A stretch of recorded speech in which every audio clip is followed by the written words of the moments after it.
நம்ம சுவாசிக்கிற ஆக்சிஜன் 70% காடுகள்ல இருந்து வரல. கடல்ல இருக்கிற ஃபைட்டோ பிளாங்டன் அப்படிங்கிற பாசி மூலமா தான் வருது. கடல் காஞ்சா இந்த பாசிகள் அழிஞ்சிடும். பூமியோட ஆக்சிஜன் உற்பத்தி பாதியா குறையும். அதே சமயம் கார்பன் டை ஆக்சைடு அதிகமாகும். உயிர் வாழ்றதுக்கு தண்ணியும் இருக்காது, சுவாசிக்க காத்தும் இருக்காது.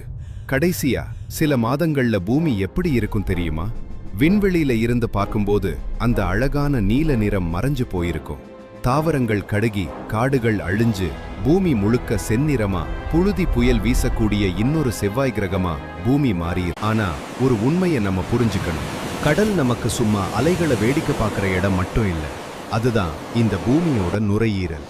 பிளாஸ்டிக்கை கொட்டி நாம அதை நிரப்பும் போது கொஞ்சம் கொஞ்சமா நம்ம மூச்சு காத்த நாமே நிறுத்திக்கிட்டு இருக்கோம். கடல் தண்ணி அப்படி இல்லாம போனா நீங்க கடலுக்குள்ள தொலைஞ்சு போன டைட்டானிக் கப்பலை தேடுவீங்களா இல்ல குமரி கண்டத்தை தேடுவீங்களான்னு கமெண்ட்ல சொல்லுங்க.